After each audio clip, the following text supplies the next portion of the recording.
அருமையானவர்களே, எப்படி இருக்கீங்க? சந்தோஷமாக இருக்கீங்களா? நிச்சயமாகவே நீங்கள் சந்தோஷமாக மகிழ்ச்சியாக இருக்க வேண்டும் என்று சொல்லி ஆண்டவருக்குள்ளே விசுவாசிக்கின்றோம்.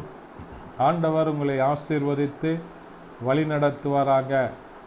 தொடர்ந்து இந்த நிகழ்ச்சியை பாருங்கள், மற்றவர்களுக்கு அறிமுகப்படுத்துங்க. ஆண்டவர் உங்கள் மூலமாக அநேகரை ஆசீர்வதித்து மகிழ பண்ணுவாராக.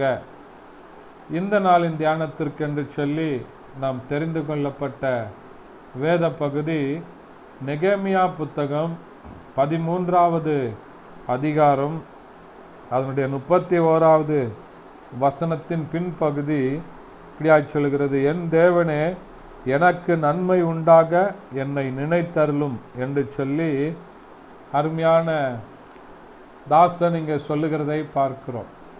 எனக்கு நன்மை உண்டாக என்னை நினைத்தருளும்.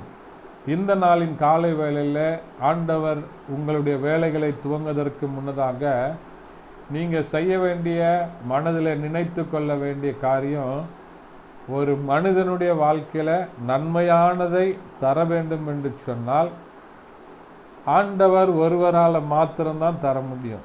எதிர்பார்ப்புகள் இல்லாமல் ஒரு மனிதனை ஆசீர்வதிக்க வேண்டும் என்று சொன்னால் ஆண்டவராகிய தேவனாகிய கர்த்தர் ஒருவரால் தான் நன்மையை தர முடியும். வசனம் இப்படியாக சொல்கிறது: நன்மையான எந்த ஈவும் பூரணமான எந்த வரமும் ஜோதிகளின் பிதாவினிடத்திலிருந்து வருகிறது என்று சொல்லி. எனக்கு அருமையானவர்களே, நன்மையினால் உங்கள் நாவை நிரப்புகிறவர், வாயை நிரப்புகிற ஆண்டவர் என்று சொல்லி பார்க்கிறோம். நம்முடைய வாழ்க்கையில் நன்மையான காரியங்கள் நம்மை தொடர வேண்டும் என்று சொன்னால் நன்மையும் கிருபையும் உன்னை தொடரும் என்று சொல்லி ஆண்டவருடைய வசனம் சொல்லுகிறது. ஆகையினால ஆண்டவர் நம்மை நினைத்தருளும் போது தான் நம்ம வாழ்க்கையில் நன்மை உண்டாகிறது. அப்போ நினைக்கணும்னு சொன்னால் நாம் என்ன பண்ணணும்? ஆண்டவர் மேலே ஒவ்வொரு நாளும் நினைவாக இருக்க வேண்டும். இந்த வேலைகளை துவங்குவதற்கு முன்னதாக ஒரு சின்ன ஜெபம், ஆண்டவரை நோக்கி பார்த்து ஜெபித்து விட்டு போக வேண்டும்.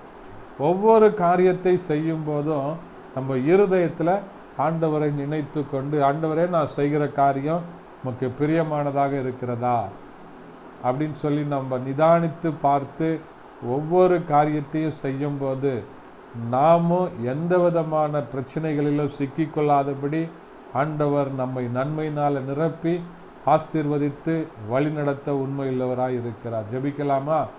பரிசுத்த பிதாவே, உம்மை துதிக்கிறோம், உம்மை ஸ்தோத்தரிக்கிறோம், உம்முடைய நாமத்தை மகிமைப்படுத்துகிறல்லப்பா. இந்த நாளில் கேட்ட வசனத்தின்படி ஆண்டவரே, நன்மை உண்டாக என்னை நினைத்தருளும் என்று சொல்லி அருமையான தாசன் ஜெபித்தது போல இதே ஜெபத்தை நாங்கள் ஒவ்வொருவரும் ஏறெடுக்க எங்களுக்கு கிருபை தருவீராக. இயேசுவின் நாமத்தில் பிதாவே, ஆமென்.